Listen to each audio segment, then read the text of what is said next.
كل حول من الأهوال مغتنم يا رب بالمصطفى بلغ مقاصدنا واغفر لنا ما مضى يا واسع الكرم.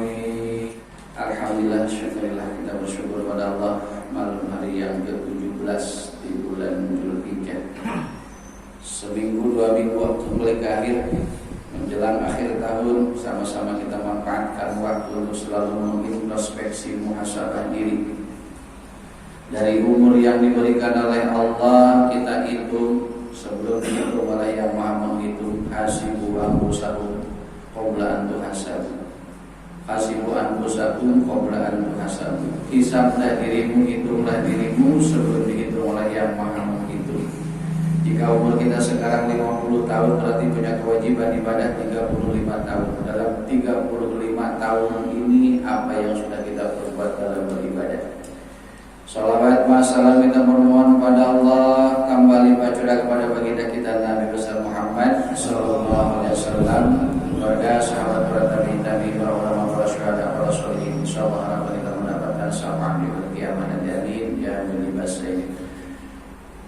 Yang banyak dirahmati Allah, para sepuh, para bini sepuh, bapak haji dan kita semua insyaallah berharap ridha Allah Subhanahu wa taala. Pada kesempatan ini kita lanjutkan takrir kita, bahasan kita, tema kita, judul kita, bab yang menjelaskan keutamaan judul. Babul fadli fid dunya wal hasyalat taqulli taqulli min hawa fadil faqri. Bab yang menjelaskan keutamaan meninggalkan dunia dan keutamaan menjadi orang yang fakir. Orang yang fakir, kita fakir rahmatir Rabbi, membutuhkan kasih sayang Allah. Bahwa kita jelaskan beberapa waktu lalu, dunia ini adalah lahwun wa la'ibun, tempat main, senda, gurau.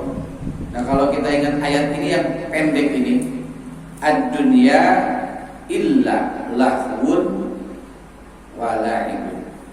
Dunia itu tidak ada melainkan bagi itu si dunia apa? Lahwun wa la'ibun, tempat main dan bersenda gurau.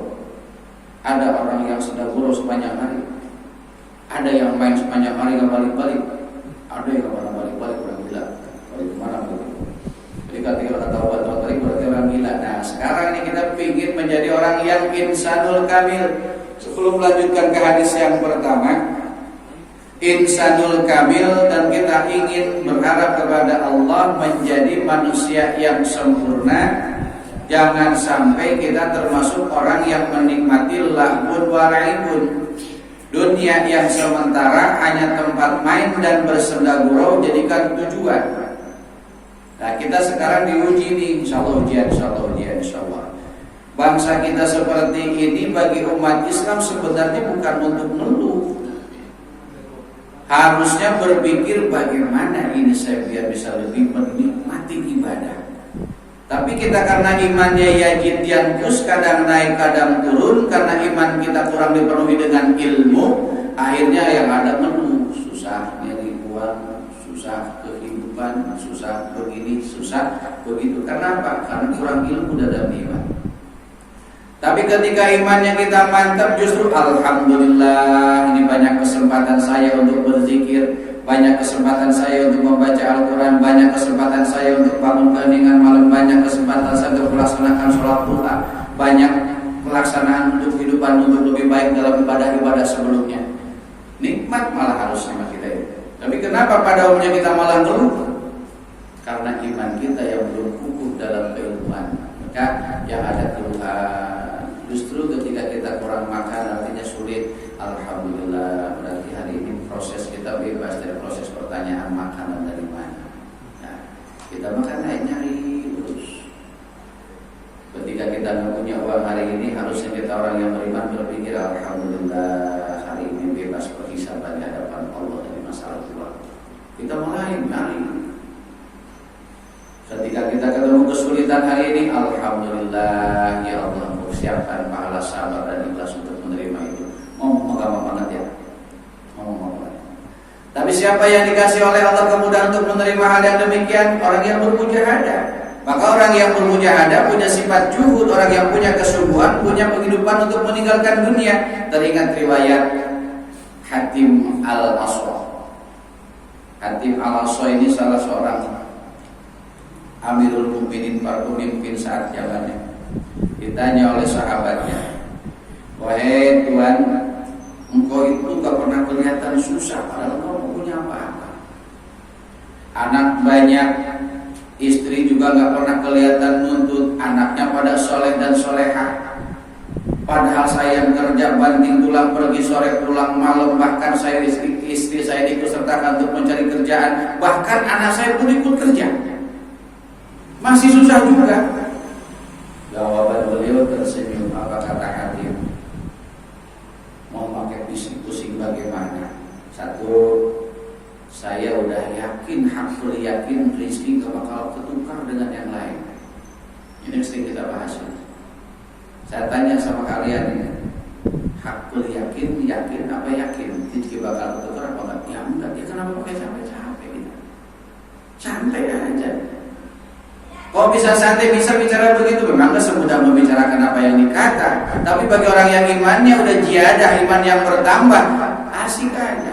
Sering kita contohkan kan para kiai, para alim ulama, orang yang hebat dalam ketaatannya. Apa kerjaan mereka? Rumah, masjid, kitab, rumah, masjid, kitab, masjid, itu doang. Santri gak banyak, cuma 20-30 orang, paling banyak 40 orang, bahkan dia cukup 5-6 orang karena ingin jadi santri yang jadi kiai di kemudian hari.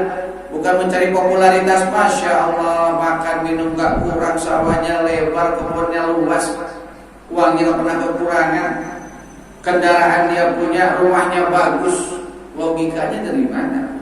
Nah, karena apa? Karena udah hakul yakin rizkinya gak bakal ketukar. Yang kita harus betul-betul usahakan bagaimana ibadah saya biar mantap. Maka Hatim al-Aswa ini tidak pernah berpikir bagaimanapun untuk mendapat makan minum, nikmatin aja jalanin hidup. Bahkan seharian dia gak pernah usaha secara pandangan kasar manusia, hanya jalan aja dia. Sepanjang perjalanan dia hanya zikir kepada Allah. Ya Allah. Yang kedua, apa kata Hatim ini? Yang kedua, setelahnya meyakinkan itu rezeki, setiap pekerjaan yang biasa saya kerjakan gak bakal dikerjain sama orang lain. Sekalipun itu ada kesamaan pekerjaannya, pasti yang dikerjakan oleh saya gak bakal dikerjakan oleh orang lain. Ngapain pakai takut kehilangan pekerjaan? Ini berat emang itu kayak gini-gini itu berat, Pak.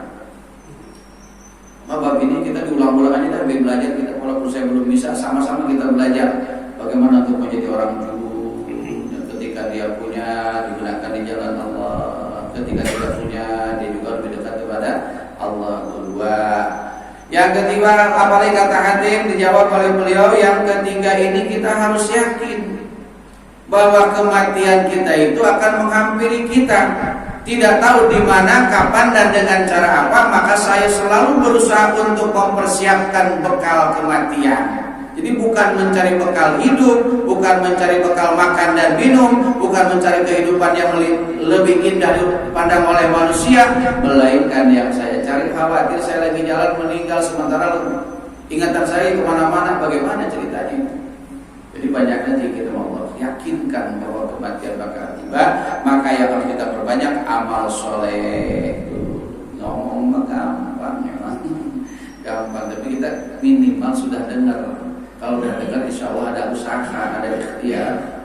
Yang ketiga, apalagi yang keempat kata beliau, kenapa kita pakai pusing ini hidup? Karena apa? Allah Al-Alim Al-Basir As-Sama'. Allah Maha mengetahui, Maha melihat, Maha mendengar. Allah melihat keadaan kita, ngapain pakai pusing-pusing? Yang punya langit, bumi dan serta seisinya hanya Allah. Dekatin sama yang Maha punya, ibadah yang lebih baik. Kembali ke pendapat yang awal tadi. Ngapain pakai pusing? Allah melihat juga keluh kesah kita. Pasti Allah udah tahu kebutuhan kita, ngapain pakai pusing? Nah, ketika ini dalam Al-Alim, bahwa Allah Maha mengetahui. Masya Allah, ini kadang kita makan jarang sadar itu ketika kita berusaha itu Allah melihat keadaan kita. Seolah-olah kita kerjakan, Masya Allah. Maka sering kita ungkap apa apa yang kita kerjakan akan mendapatkan hasil. Yang kesatu. Yang kedua, ketika kita mendapat upah atau gaji, yang kita dapatkan merasa hasil usaha kita. Nah ini yang bikin usaha tanpa disadari. Jadi ada termasuk syirkul asghar, syirik kecil. Ada ketergantungan kepada gaji, kepada penghasilan kita yang kita dapat. Nah kita orang yang beriman dikit-dikit lagi, siapa kerja dapat alhamdulillah, karena diperintahkan kerja. Dipintahnya kasar, bukan hasil. Laha kasabat, walaiha kasabat. Ada yang kerjanya dengan banting tulang, ada yang kerja dengan cuma duduk doang, ada yang kerja dengan berpikir, ada yang kerja dengan berbicara, ada dengan apalagi segala macam dia bicara juga iya, berpikir juga iya, berbuat juga iya, nggak dapat apa-apa juga. Kerjain aja terus. Nah, kenapa kita membuat susah dan dibuat susah diri kita? Karena kita tanpa disadari tidak yakin dengan takdir Allah. Yang keduanya hubbud dunia, terlalu mencintai kehidupan dunia. Jadi, baru kita masuk ke hadis yang pertama dalam bab ini. Jemaah yang dimuliakan Allah, di antara yang 4 pendapat Hatim Al-Asy'ari, kira-kira yang mana yang sudah ada dalam hidup kita? 1, kita ulang, jangan pakai bingung hidup kita ini. Kenapa? Rezeki nggak bakal bertukar. Yang kedua, tadi apa? Yang kedua, setiap pekerjaan kita apapun jenisnya, walaupun sama dikerjakan dengan orang yang lain, pasti yang akan kita kerjakan kerjaan kita. Logikanya maksudnya apa ya? Maksudnya akal. Yang ketiga, bahwa Allah itu adalah Maha mengetahui, Maha melihat. Pertama sebelum akulah kematian kita ini adalah dimanapun ada, berada dengan cara apa dan bagaimana, kapan kematian kita tiba, kita tidak tahu. Harus yakini itu, hakul yakin kematian akan tiba, sehingga yang kita perbuat hanya amal-amal soleh, amal-amal baik. Tidak sempat lagi mikirin yang lain. Nah, kalau orang yang sudah mikirkan amal soleh, bertambah ketaatan kepada Allah, dijaminkan sama Allah yang sering kita bahas. Mayyattaqillaha yaj'al lahu makhraja yarzuqhu min haitsu la yahtasib wa may yatawakkal 'ala Allah fa huwa hasbuhu innallaha balighul amri qad ja'ala likulli syai'in qadra. Kalimat akhir kita qad ja'ala likulli syai'in qadra. Sungguh Allah menjadikan segala sesuatu itu dengan qadarnya, dengan kemampuannya. Kemampuan siapa? Kemampuan yang Allah berikan kepada kita sesuai kemampuan masing-masing. Maka kalimatnya la yukallifullahu nafsan illa wus'aha. Ini kami 3 hari ini dibikin pusing dengan administrasi. Jadi guru dari tingkat TK, SD, SMP, SMA, SMK dengan administrasi yang terbaru dan terkini. Masya Allah, saya lihat kantor itu ini permasalahannya sama, pemberkasannya sama. Kenapa masalahnya beda-beda? Misal ada poin 14, sini punya masalah di poin 3, sini punya masalah. Amati gitu. Jarang yang sama permasalahannya. Padahal judulnya sama. Kita juga sama, judulnya manusia sama nih, tapi masalah hidupnya beda. Tujuannya sama, bahagia dunia akhirat, pingin baik di dunia hasanah, wa fil akhirati hasanah. Pingin yang baik dunia, baik akhirat, jauh daripada siksa neraka. Kenapa jalannya berbeda-beda? Allah yang punya rahasia. Sering kita bahas, jika di dunia ini semua tukang nasi, siapa yang beli? Jika semua tukang bakso, siapa yang beli? Jika semua pada pengen rumah, nggak ada tukang, siapa yang bikin? Tukangnya banyak, kan bikin rumah nggak ada, repot juga. Jadi semua dibikin oleh Allah. Nah ini kesadaran kita dan menanamkan hal yang demikian itu jarang kita tanamkan. Yang keempat, Hatim Al-Asy'ari. Makanya saya komentar tadi sore, saya bilang doa udah, usaha udah, Allah berikan sesuatu kepada kita pasti dengan kemampuannya. Jangan dipaksakan. Allah tidak memaksakan kita, begitulah adanya. Udah pas Allah alam sebelah, udah jeprim barusan menjelang maghrib ramai lagi aja. Ya Allah, ini saya belum, ini saya belum, ini saya belum. Saya balik, kalian ini guru agama. Bukan saya sok, saya bilang. Pernah kita merasakan belum khusyuk dalam sholat, belum ikhlas dalam berbuat? Ayo ini administrasi dipikirin. Udah kagak ngajarkan benar lagi sekarang. Malah program tahunan saya terkatung-katung sekarang ini karena gara-gara urusan administrasi. Ya Allah, begitu saya lihat tuh ini pelajaran buat gua ini hati sih ngomong. 2 malam 3 malam ini tidur jam 2 setengah 2 jam di wilayah kerasan sekarang. Ya Allah, makan kurang saya, ya kurang makan begitu gitu. Masya Allah. Ketika lapar makan saya kali ini. Jadi yang ada benar-benar pelajaran buat saya ketika kita sudah punya tujuan, bagaimanapun caranya, harus dikerjakan, cari sana, cari sini, rapu ke sini, saya angkat satu kabut yang tahu sekian, saya buka itu payah-payah semua. Ya Allah, ada yang ketemu, ada yang bilang. Nah, mikir sama diri saya nih. Jiwa raga saya, yuk balik 3 tahun ke belakang dari mulai 18, 19 sampai 20. Jika itu pengarsipan, pembayaran untuk pengadministrasian harus siapkan dengan apa yang diinginkan mereka. Lalu kita mencari dengan kemampuan setengah mati, bahkan gak mikir makan, gak mikir waktu. Lalu saya bertanya diri saya, jiwa Syarif Hidayat dari tahun 18 sampai 2020, apa yang sudah kau lengkapi? Sudahkah kita punya tujuan? Sudahkah kita melengkapi yang diinginkan oleh Allah dan Rasulnya? Timbulnya kita malah seperti itu. Ternyata begini kehidupan Allah kasih tiba sama saya. Lu kamu urusan kayak begini, lu tahan lu segala macam tahan bisa cari lu. Giliran lu kurang ikhlas, kurang usul, kurang sabar, nggak cari kitab-kitab yang lain lu. Nggak nanya ke yang lain. Nah ini saya bengong, bukan mikirin kerjaan gitu. Datang ke orang belum habis 1:30. Udah apa besok lagi? Tanggung itu Masya Allah. Udah begitu dah, siapin diantarin minum. Rupanya kalau nganterin minum lagi begitu, rupanya itu isyarat sudah berhenti segala macam. Ternyata memang betul ya, kalau pasangan hidup kita itu menjadi motivasi. Makanya kalau saya kubur sih saya kalau meninggal ya, luar biasa ya Allah. Kita saat sulit, saat kita mikir kayak begini, mendampingi Allah itu terasa luar biasa. Tetap bisa balikin, maaf nih aku berusaha.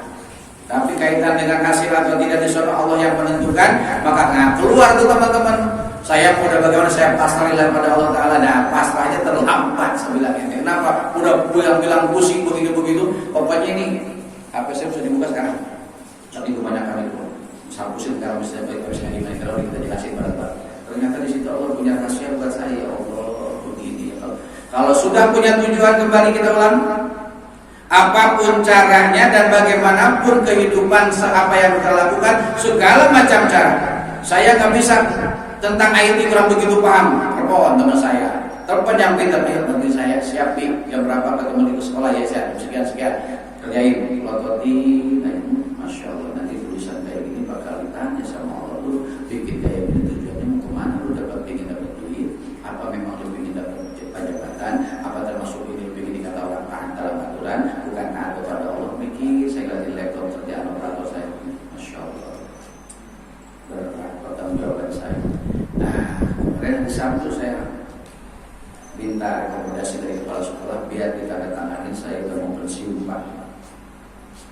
Kepala sekolah lagi serius-serius ngomong karena saya kasih kesempatan bicara malah berhenti. Jadi pengen pensiun buru-buru saya, pengen pensiun ini. Bukan yang nyombongin diri. Kenapa? Aduh ya Allah makin sini makin ribet urusan dunia ternyata acak-aduk. Dengan urusan sama Allah santai aja urusan sama Allah. Sholat yang benar, baca Quran yang benar. Kalau kalau kayak begini, mata saya sejuk kalau begini. Beneran dah, hilang rasa ngantuk, hilang rasa kalau bahasa manusia pada umumnya kita lelah. Yang ada seger, ada yang nemenin saya belajar. Apalagi kalau udah sempit kayak begini, makin senang. Ya sempit itu Pak. Soalnya Pak orang udah pulang sebulan setengah dari karantina, akhirnya kelamaan sono. Oh baik, Masya Allah. Jadi alhamdulillah balik lagi jamaah yang dimuliakan Allah. Ternyata pinternya kita itu bukan karena belajar semata.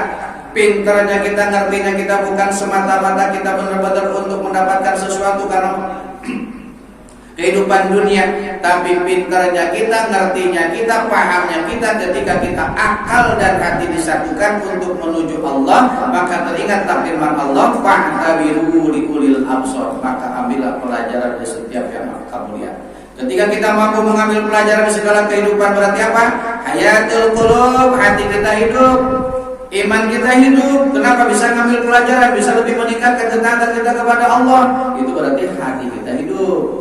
Nah sekarang ini lagi saya memohon pada Allah, kita semua memohon pada Allah ini harapannya ujian bangsa kita kayak gitu. Tapi kalau dilihat dari perilaku akhlak orang-orang yang bertanggung jawab terhadap bangsa dan negara, bukan ujian ini kan istijroh, kemarahan Allah, bahkan mungkin bala, bahkan mungkin siksa.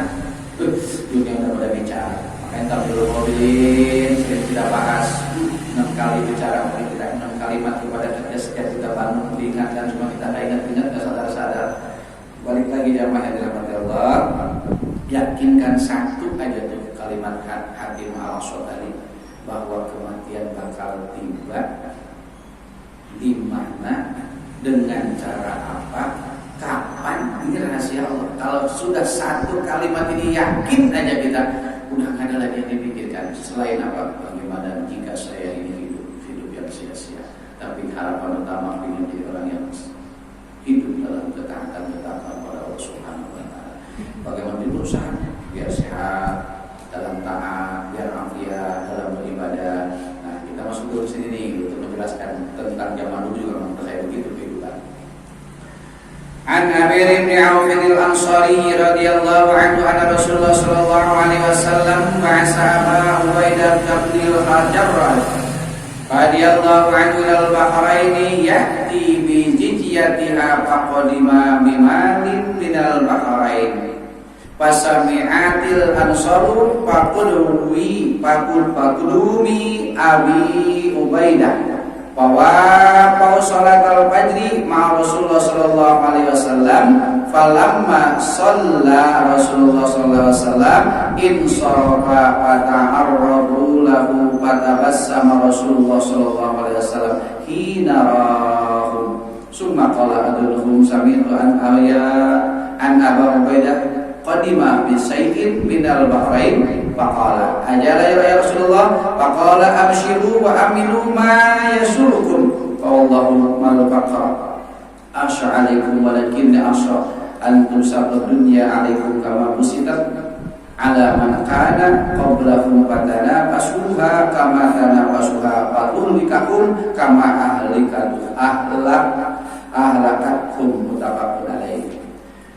Dari Umar bin Auf bin Ansari radhiyallahu anhu, Allah meridai atas beliau semua, anna Rasulullah sallallahu alaihi wasallam, sesungguhnya Rasulullah sallallahu alaihi wasallam bersabda, ba'asa Aba Ubaidah al-Jarrah radhiyallahu anhu, dari Abu Ubaidah bin Jarrah radhiyallahu anhu, Allah meridai atas beliau, ilal Bahrain ya'ti bi jinjatin wa qadimi faqadami ma bi malin minal Bahrain, bahwa menjelaskan Abu Ubaidah telah pulang dari Bahrain membawa harta kekayaan yang banyak.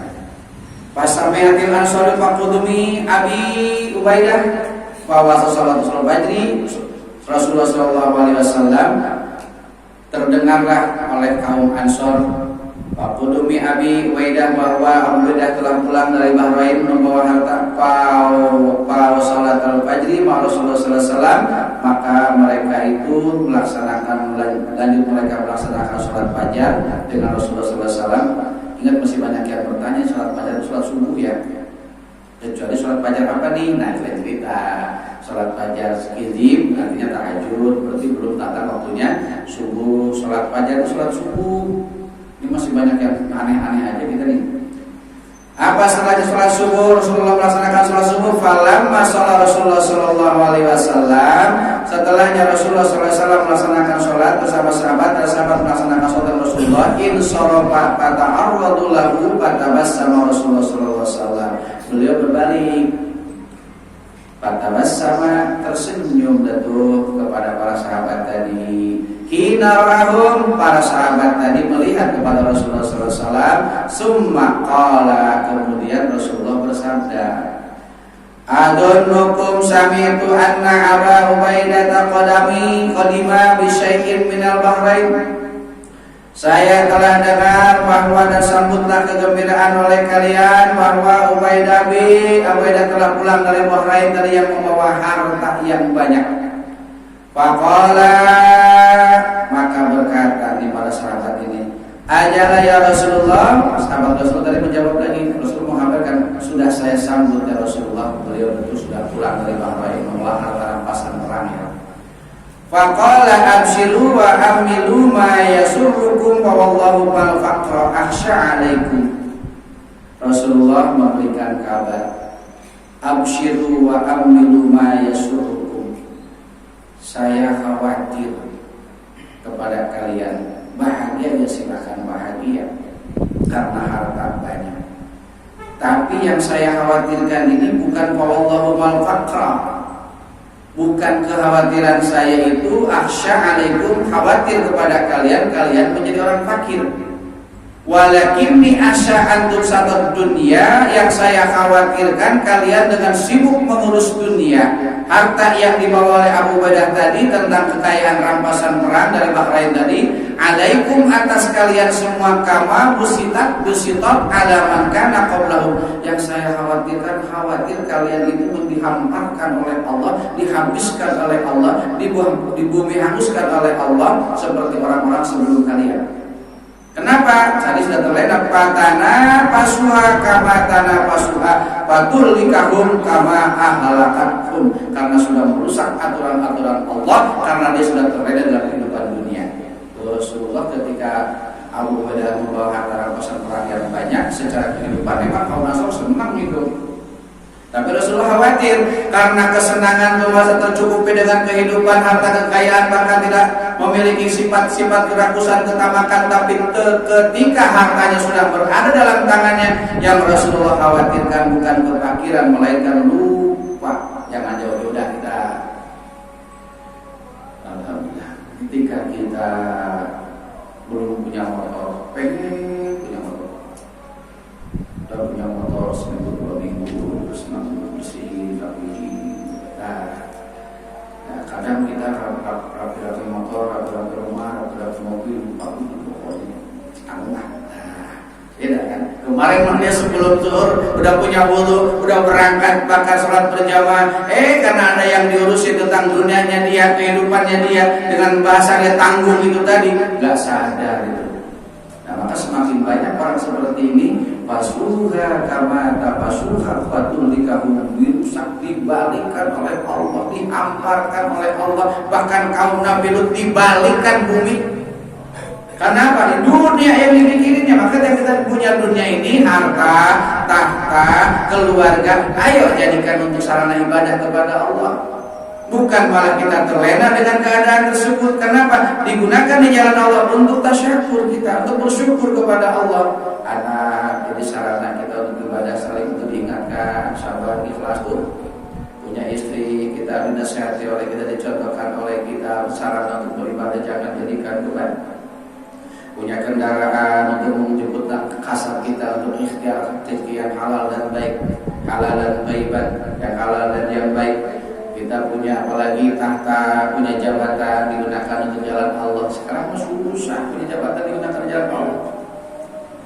Dari zaman Rasulullah aja udah banyak yang khianat, apalagi zaman sekarang ini zaman fitnah, zaman ujian segala macam, diuji dengan harta.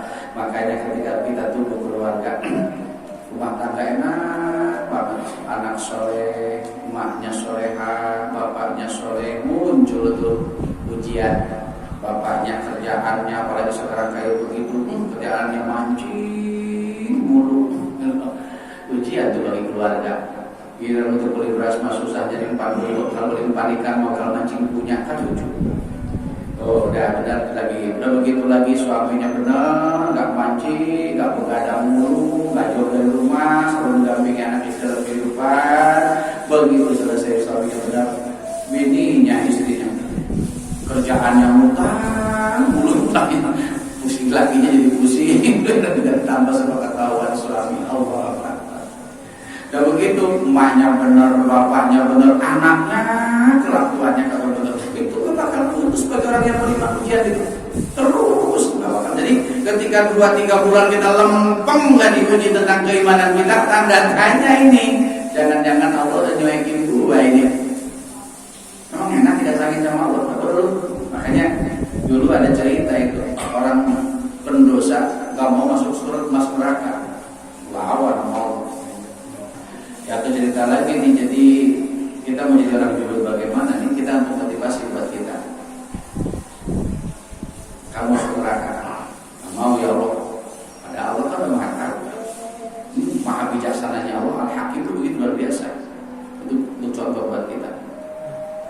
kamu nggak mau? Kan kamu kerjaannya maksiat, dosa, judi, zina, melawan nama orang tua, merampok, bahkan bunuh orang. Saya nggak mau jawab. Saya berbuat semua itu adalah karena Allah yang memberikan. Nyalahin Allah. Jika tidak kau berikan kemampuan saya untuk merampok, berzina, saya mau membunuh orang, bahkan saya nggak beribadah kepada kau, bisanya apa saya ya Allah? La haula wala quwwata illa billah. Itu orang tukang berbuat maksiat masih kalimat la haula wala quwwata illa billah. Saya tidak punya daya meninggalkan perbuatan maksiat yang besar. Tidak punya kekuatan untuk senantiasa taat. Tidak punya kemampuan selain pertolongan Engkau ya Allah yang Maha yang Maha. Lah enggak mau saya. Bukankah Engkau Maha bijaksana ya Rabb? Bukan saya gak kamu ke neraka. Saya tidak punya kemampuan apa-apa. Walaupun saya berbuat dosa, itu semua adalah dosa, adalah punya Engkau ya Allah. Pahala punya Engkau, surga punya Engkau, neraka punya Engkau. Saya mau dimasukin kemana juga hak Engkau. Tapi saya ingin masuk surga ya Allah. Walaupun perbuatan saya banyak. Lanjutkan cerita Yusuf yang akan datang karena ini dari saya. Kalau bahasa kita komunikasi percakapan dengan Allah, Allah tersenyum pada orang tersebut. Kalau bahasa kita kan, iya juga ya. Itu dalam surah Al-A'raf berdasar. Saya baca tafsir. Masya Allah, begitu orang yang berdosa aja masih bisa bercakap-cakap dengan Allah. Kita punya harapan besar. Artinya bukan berarti sombong. Insya Allah kita nggak begitu amat dosa. Mabuk, judi, zina, rampok, bunuh orang, insya Allah gak ada. Tapi kita bukan untuk senantiasa santai-santai kalau bahasa Somali ini leha-leha, bukan. Orang yang banyak dosa aja ya kalau begitu kamu, saya putuskan ke surga di bagian luar, seluar keluar ada beberapa saya. Ya nggak bisa ya Allah, berarti Allah gak adil sama saya. Allah kan Maha bijaksana, Maha adil. Saya bilang tadi kan saya berbuat dosa itu saya nggak punya kemampuan apa-apa. Saya berbuat dosa, Allah yang memberikan dosa sama saya. Saya berbuat zina, Allah yang memberikan zina sama saya. Saya mau membunuh orang, karena Engkau juga yang memberikan kemampuan saya untuk bunuh orang. Dan kalau saya nggak punya kemampuan dan Engkau berikan, saya buat apa? Allah semua yang punya. Jangan begitu dong. Kalau bahasa kita ya itu, nah ini ditunda percakapan itu selama 7.000 tahun. Jadi 7.000 tahun saya udah lihat.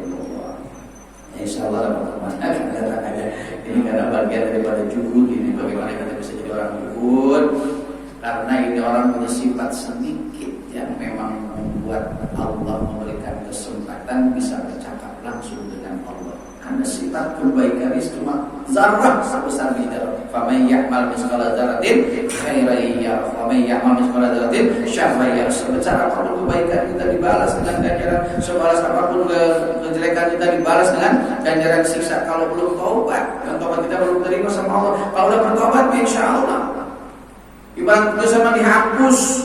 Kalau zaman dulu kita ngapus kan PSI guru-guru bagian gelang. Saya tidak bagus karena ngomong musliman untuk apa.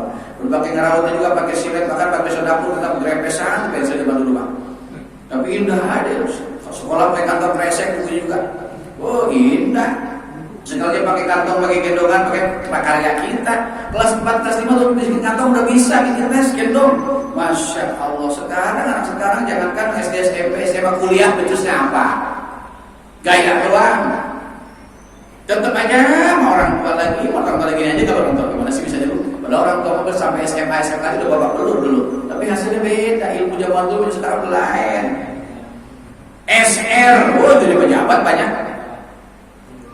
Ya, teman-teman, kenapa? Karena punya intelektualitasnya, punya keilmuan yang ikhlas ketika mencari ilmu dan mengamalkannya. Ikhlas ketika mencari upah. Sekarang kita bekerja, gaji berapa? Nah, repot urusan kita sekarang. Jadi yang dikerjakan, yang dikaryakan itu mendapat upah. Maka ketika saya dikasih sama orang, jangan bilang transport ya. Saya nggak mau dikategorikan jual beli ayat. Kalau hadiah saya terima. Ya. Kalau misalnya saya bayar transport utang, bensin insya Allah penuh, motor minimal setengah ada. Cukup untuk pulang. Lalu bang rokok, saya nggak ngerokok. Alhamdulillah saya nggak ngerokok. Udah begitu saya akan diterima untuk belajar kita belajar ikhlas dan tidak bicara dari dimasukin ke berkat itu. Allah ujada, saya bilang masih saya lagi ya. Dan yang penting saya udah nggak minta gitu. Balik lagi jamaah yang dirahmati Allah. Jadi intinya pada kesempatan ini orang juhud kita nggak pernah berharap berharap kepada selain Allah. Tidak ada yang maha kuat kepada kekuatannya Allah. Kita sedikit pun kekuatan kita adalah kekuatan Allah yang diberikan sama kita. Jangankan jauh-jauh, ini tangan untuk angkat gelas saja kalau Allah memberikan kekuatan, emang kuat kita? Coba dah pelototin. Kalau saya ini jalan sendiri di gelas, bapak-bapak bingung. Wah, ilmu sihir dari mana itu? Tapi kalau dalam keadaan mepet, insya Allah bisa ngelayan sendiri. Alhamdulillah ya. Jadi ini semua kekuatan dari Allah. Nah, kalau makanya saya selalu mengajak, utamakan, biasakan tiap pada sholat itu kalimat hauqalah minimal 11 kali tiap pada sholat. Jangan buru-buru pulang, jangan buru selesai sholat. Apalagi bisa tiap pada sholat 100. La haula wala quwwata illa billahil aliyil azim. Tambah sholat 100. Selain zikir kita bareng-bareng. Itu zikir amalkan, insya Allah nyaman. Ada jalannya. Kehidupan beriman. Sekalipun puyeng, pening, pusing, insya Allah saat waktunya tiba, jalannya ada. Bagaimana caranya? Itu untuk meyakinkan itu berat banget. Saya berani ngomong karena mesti ngerasain. Berbagi. Contoh yang paling gampang, bukan yang nyombongin diri. Katanya teringat 5 kali. Itu kalau mau nyontoh jangan nyontoh yang lain tentang kebaikan, tapi keburukan jangan nyontoh membuat. Yang buruk jangan dicontoh. Bahasa kita aja begitu kalau bahasa Betawi gitu. Imam Malik, ketika kalian mau mencontoh tentang kebaikan saya, contohlah kebaikan saya. Jangan mencontoh kepada yang lain. Ketika kalian berguru kepada saya, contohlah kebaikan saya. Dan kejelekan saya jangan kalian contoh. 2 minggu menjelang masuk sekolah, kan lucu tuh. Yang satu baru masuk, yang satu daftar ulang, satu ini belum sekian. Masya Allah. Iki dari mana kalau bukan dari Allah? Siapapun yang membantu saya itu kan digerakkan hatinya oleh Allah. Udah banyak aja zikir ya. Zikir beri, gak usah banyak-banyak. Zikirnya ya tahajud selesai, zikir itu sholawat Allahumma sholli ala sayyidina Muhammad nabi itu biji. Gak usah banyak-banyak, 1000 kali ya selesai. Tak banyak beristighfar 1000 kali. Baca doanya Nabi Yunus 1000 kali. La ilaha illallah. Masya Allah, menjelang hanya 2 hari sebelumnya saya gak kepikiran tentu saya orang tersebut. WA saya sehat, alhamdulillah. Benar nyambut. Ada yang ngambut gak? Gak pakai dulu deh. Ada kenapa? Masya Allah, tuh waktunya tiba. Asal kita belajar ya. Kalaupun dipinjemin hati digerakkan oleh Allah, bantu orang si Sarip lagi sulit. Saya bilang ini gak buru-buru kan? Gak ada, aman, tenang aja. Masya Allah, rezeki aman. Saya bilang ke anak-anak, kalau kamu ibadah makin benar, makin dekat sama Allah, sholat makin rajin, baca Quran makin rajin, kan rezeki kamu itu. Orang tua cuma lewat, orang tanah doang. Nah kita meyakinkan seperti itu, sama anak berat memang. Tapi minimal kita sampaikan bahwa rezeki kita punya masing-masing. Kadang kita orang tua juga merasa egois di kita. Lu bapak yang kerja lu, emak yang kerja lu, la ilaha illa anta subhanaka inni kuntu minaz zalimin. Itu rezeki anak, ya rezeki anak cuma lewat tangan kita doang, lewat usaha kita. Lewat anak istri kita, lewat tangan kita. Makanya kita minta bantuan sama anak istri. Kadang-kadang ada teman sahabat kita nih, sejamaah kita juga minta kadang-kadang yang mana saya, saudara amat istri saya minta bantuan zikir ini. Itu berarti kan kerja sama. Kita sama tuh nggak mesti ngerapiin kalau itu kan zikirnya sama, tujuannya sama. Insya Allah, nah itu untuk menjadi orang yang juhud itu sulit emang kalau kita jauh daripada zikir. Nah istilahnya juhud, sebelum masuk juhud ada muhadharah dulu, belajar menghadirkan hati kita kepada Allah. Sekalipun kita di kamar, sekalipun sendirian kita di kamar, tuh banyak zikir, gelar sejadah. Jangan lupa berwudu sebelum kita tidur. Masya Allah, baca doa segala macam doa yang kita bisa. Selesai, insya Allah. Benar-benar kenapa saya buka kemarin, Masya Allah, udah uang sekolah saya punya tanggung jawab banyak, dipakainya sama orang saya tanggung jawab. Untuk laporannya bagaimana, saya sendiri punya tanggung jawab terhadap anak istri saya seperti bagaimana. Masya Allah, itu kalau selesai terapat dan saya itu nanti ditangguhkan aja nanti bulan itu. Masya Allah, sudah mikir itu. Dari mana cuma sekian puluh juta kalau bukan saya Allah. Sedangkan yang pakai bukan saya pinjamkan juga berdasarkan kesepakatan untuk apa? Untuk menanggulangi pembelian buku yang sekian persen dan dana saya berkeluar. Belum sampai sekarang belum keluar bos nas. Pusing para bebas.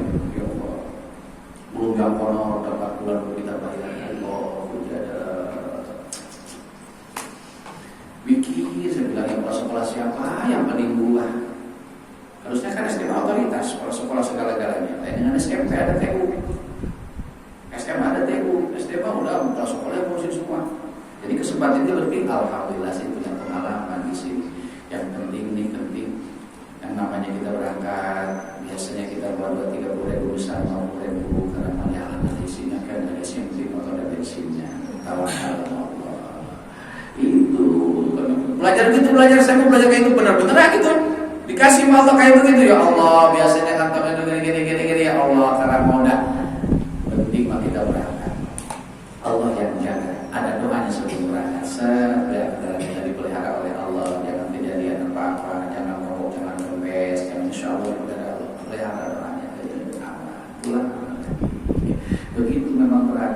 Kenapa saya menyentuhkan diri sendiri bukan untuk sombong sekali lagi, tapi pengalaman-pengalaman yang Allah berikan kepada saya khususnya. Saya manusia sama, udah muncul bingung. Tapi ketika kebingungan itu nampak di depan sesama, berarti tidak hakul yakin tadi. Qad ja'ala likulli syai'in qadra, sungguh Allah menjadikan kadar itu dengan segala sesuatu dengan ketentuannya Allah. Mencontoh, silakan. Artinya apa?